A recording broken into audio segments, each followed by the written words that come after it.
Hwan और बाकी लोग आखिरकार दुश्मनों की घेराबंदी को तोड़कर निकलने में सफल हो जाते हैं। बाकी बचे लोग अब मई फ्लावर कैंप की ओर बढ़ना चाहते हैं ताकि सेना से मिल सके, लेकिन हुआन के पास अभी भी एक और बड़ी जिम्मेदारी है, अपनी बेटी को ढूंढना। वो अकेले ही लौटकर फिर से अपने दोस्त फावाली की गली में जाता है। उसे देखकर लगता है जैसे वहाँ अब लोग पहरा दे रहे हैं, शायद उन्होंने भी दुश्मन की मौजूदगी महसूस कर ली है। जैसे ही हुआन फावाली के घर पहुँचता है, घर के सभी लोग बेताबी से उसे अंदर बुलाते हैं। हुआन जैसे ही सोफे के पास पहुँचता है, उसकी आंखें फटी की फटी रह जाती हैं। वो बेटी जिसे वो इतनी मेहनत से ढूंढ रहा था, अब उसकी पत्नी की गोद में चैन से सो रही थी। वो कांपते हाथों से बेटी का चेहरा सहलाता है और पत्नी से पूछता है, तुमने उसे कहाँ पाया? इलियाना की आंखों में आंसू आ जाते हैं और वो कहती है, हमने नहीं, उसने खुद हमें ढूंढ लिया।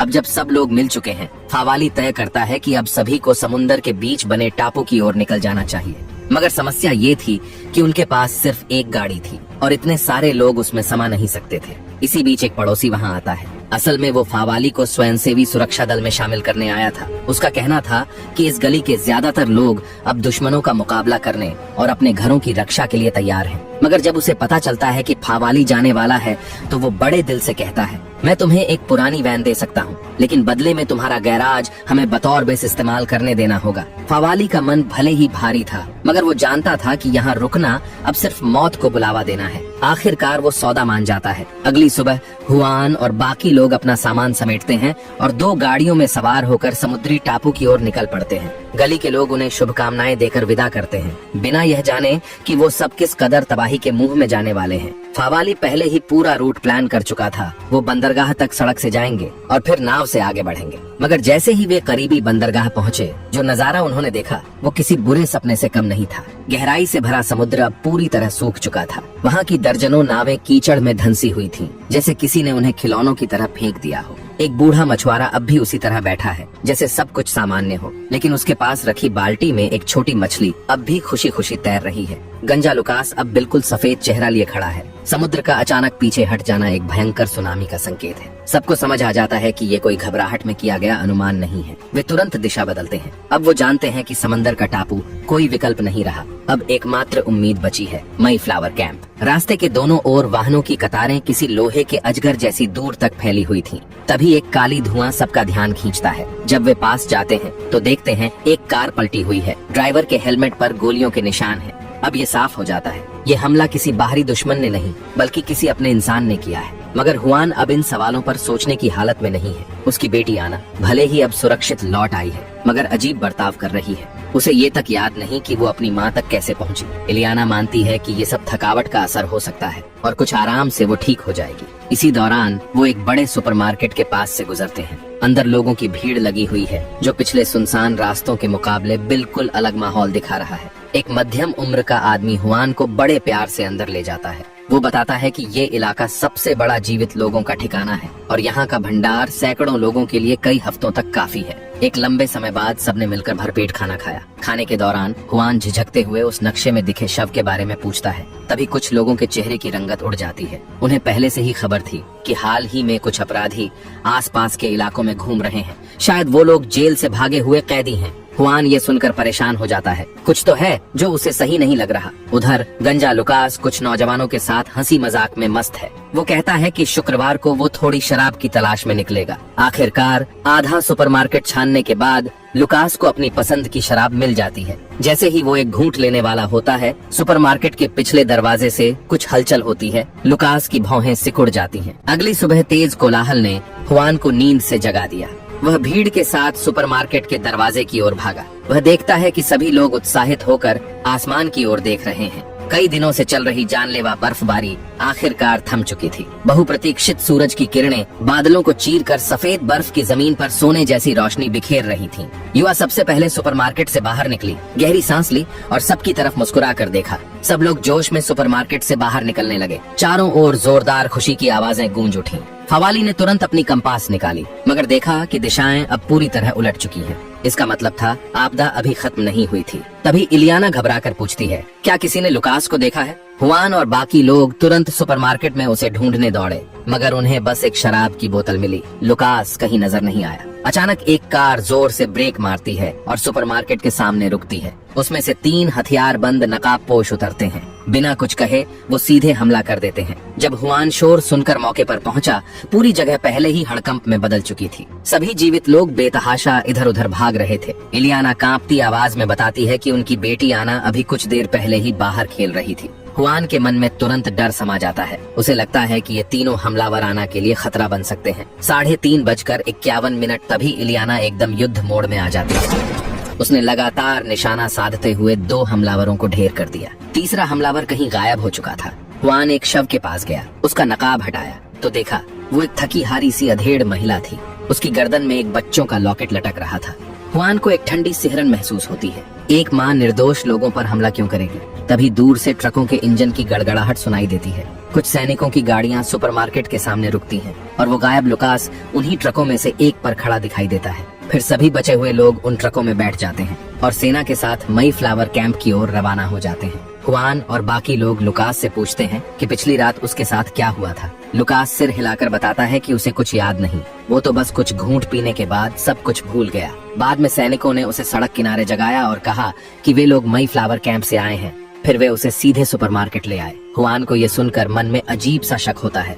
उसे सब कुछ थोड़ा रहस्यमय लगता है, पर हुआन नहीं जानता कि कुछ किलोमीटर दूर एक सुरंग में इससे भी ज्यादा अजीब घटना घट रही थी। वो तीसरा हमलावर जो भाग गया था, बिल्कुल सामान्य हाव भाव के साथ कीड़ों के झुंड के बीच से गुजर रहा था, जैसे वो भी उन्हीं का हिस्सा हो। 3 दिन पलक झपकते ही गुजर गए।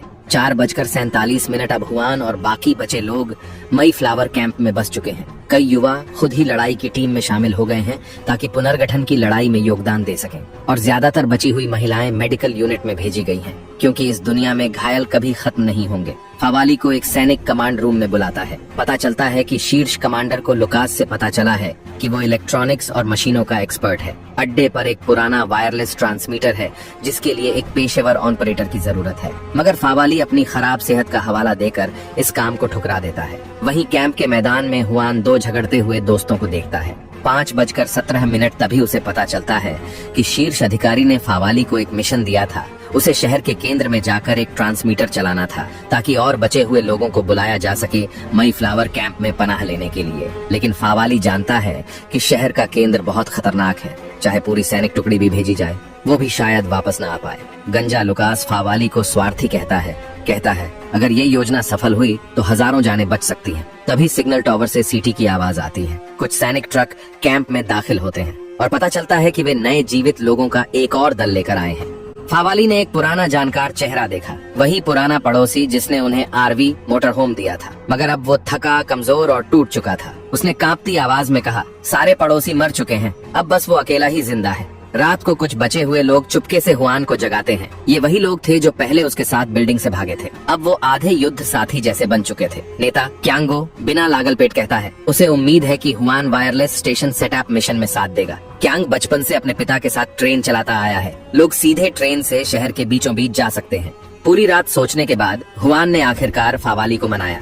दोनों ने तय किया कि वे साथ मिलकर वायरलेस मिशन में शामिल होंगे। सुबह होते ही 20 से ज्यादा वॉलंटियर्स अपने परिवारों से विदा लेकर राफ्ट के जरिए नदी की धारा में बहते हुए निकल पड़े। रास्ते में कई मालवाहक विमान बादलों को चीरते हुए शहर की ओर जाते दिखे। सभी ने देखा तो हौसला बढ़ गया। इसका मतलब था कि सेना अब भी मुकाबला कर रही है और इंसानियत ने हार नहीं मानी है। रेल की पटरियों का पीछा करते हुए वे आखिरकार एक छोड़े हुए रेलवे स्टेशन पहुंच गए। कुछ लोग बाहर सतर्कता ड्यूटी पर रुक गए, बाकी ने तुरंत ट्रेन को बख्तरबंद में बदलने का काम शुरू किया। इन्होंने लोकोमोटिव के आगे मोटी स्टील प्लेटें लगाईं और हमले की जगहों पर भारी मशीन ने फिट की। जैसे ही सब कुछ तैयार हो गया, सभी लोग ट्रेन में सवार होकर स्टेशन से रवाना हो गए।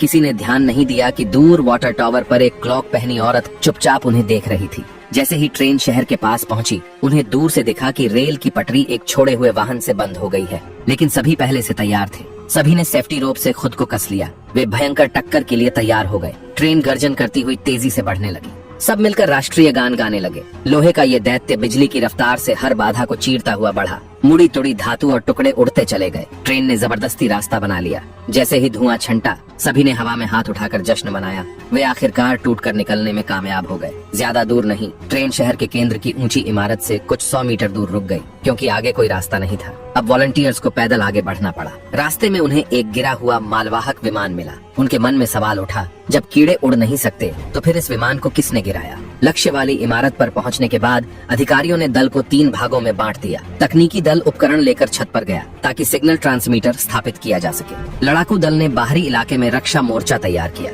4 लोगों की एक और टीम को रास्ते में दिखे क्रैश हुए ट्रांसपोर्ट विमान की जांच के लिए भेजा गया। हुआन बेचैन होकर चारों ओर देखने लगा। पूरे शहर में अजीब सी खामोशी थी। इतने बड़े समूह का शहर के बीचों बीच घुसना, फिर भी कोई कीड़ा हमला नहीं कर रहा था। क्या कोई बड़ा षड्यंत्र चल रहा है? और जैसे उसकी आशंका सही साबित करने के लिए जांच दल को विमान के अंदर कई शक्तिशाली बम मिले और विमान का लक्ष्य कोई बड़ी जगह नहीं बल्कि एक सामान्य सा स्पोर्ट्स हॉल था। जैसे ही वे हैरान हो रहे थे, सामने एक छोटा लड़का दिखा। जांच टीम स्वाभाविक रूप से पास पहुंची। तभी देखा कि पटरियों के दोनों ओर कई हथियारबंद सैनिक खड़े हैं। उधर इमारत की छत पर फावाली ने ट्रांसमीटर की सेटिंग पूरी कर ली थी। संचार अधिकारी ने गहरी सांस ली और प्रसारण शुरू किया। मानवता पर अब तक का सबसे बड़ा संकट मंडरा रहा है। उसने सभी बचे हुए लोगों से अपील की कि वे मई फ्लावर कैंप में आए और मिलकर कीड़ों से लड़े। कैंप में मौजूद परिजन रेडियो से इस संदेश को पकड़ सके। पूरा कैंप उल्लास की गूंज से भर गया। लोग एक दूसरे से गले मिले, जैसे उम्मीद की किरण दिख गई हो। प्रसारण पूरा होने के बाद तकनीकी दल ने ट्रांसमीटर को हर 5 मिनट में स्वतः पुनः प्रसारित करने के लिए सेट कर दिया।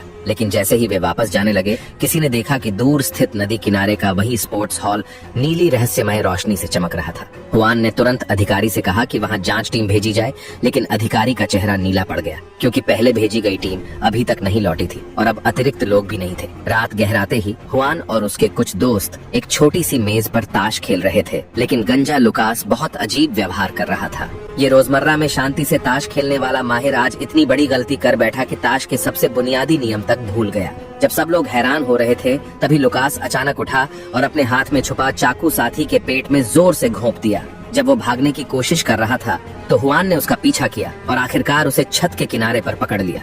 इस वक्त लुकास दूर चमकते नीले रंग वाले स्टेडियम की ओर देख रहा था। अचानक उसने कहा, मेरा मिशन पूरा हो गया है। हुआन कुछ समझ पाता उससे पहले ही लुकास ने छलांग लगा दी और चांदनी रात में ऊंची बिल्डिंग से नीचे कूद गया। हुआन और उसके साथियों ने बालकनी से झांक कर देखा। वहाँ दूर से बहुत सारे लोग उनकी तरफ आ रहे थे। तीनों घबरा गए और जल्दी से नीचे की ओर दौड़ पड़े। लेकिन जैसे ही वो नीचे पहुँचे, वो गश्त से लौटते मोटे आदमी से टकरा गए। जब वो कुछ कहने ही वाले थे, तभी वो मोटा आदमी जोर से चिल्लाया और तुरंत बहुत सारे लोग हुआन की तरफ दौड़ पड़े। हुआन भागते भागते और ज्यादा डर गया। काफी मुश्किल से वह एक ट्रेन के अंदर छुप पाया। कभी 20 से ज्यादा लोगों वाली उनकी टीम अब बस 5-6 लोगों की रह गई थी। कुछ तो अचानक दुश्मन बन गए, बाकी लुटेरों के हाथों मारे गए। अब वो लोग तुरंत कैंप लौटकर रिपोर्ट करने की सोच रहे थे। लेकिन हुआन की सोच अलग थी। उसे लगता है कि शायद उस नीली रोशनी वाले स्टेडियम में फिर से कुछ खतरनाक योजना बन रही है। ये देखकर उसके रोंगटे खड़े हो गए। यहाँ तक कि उसकी बेटी भी उन लोगों में शामिल थी। वे सब ऐसे खड़े थे जैसे किसी अदृश्य ताकत के नियंत्रण में हों। सीधे मैदान के बीच की ओर देख रहे थे,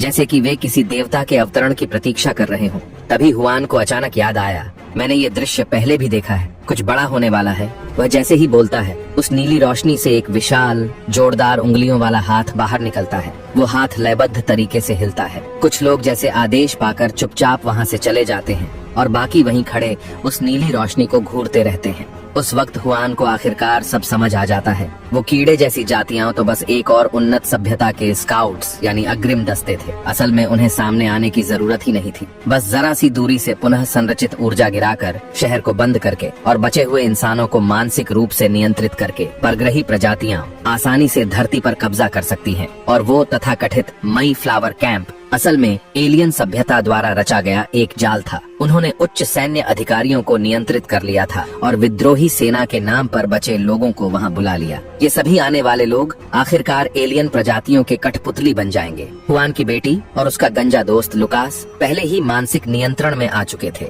और हुआन के जहन में जो बार बार टूटे फूटे दृश्य आते हैं, वो इसलिए क्योंकि वह खुद शाश्वत कण यानी द इटर्नल एलिमेंट है, जो समय और स्थान के प्रवाह में यात्रा कर सकता है, जो बार बार अतीत में लौटता है। मूल कहानी में हुआन एलियन प्रजातियों से लड़ाई में पूरी तरह हार गया था। सभी लोग कठपुतली बन गए, सिर्फ वही अकेला जिंदा बचा। इसलिए वह समय में पीछे चला गया, एलियन आक्रमण की शुरुआत में उन्हें रोकने की आखिरी कोशिश में। लेकिन समय यात्रा की कीमत थी, उसकी स्मृति खो जाना। ऐसा लगता है इस बार भी हुआन की बचाव योजना फिर से नाकाम हो गई। यही था द इटरनाउटा का पहला सीजन। अगर आपको पसंद आया हो तो कृपया अगली कड़ी के लिए जुड़े रहें।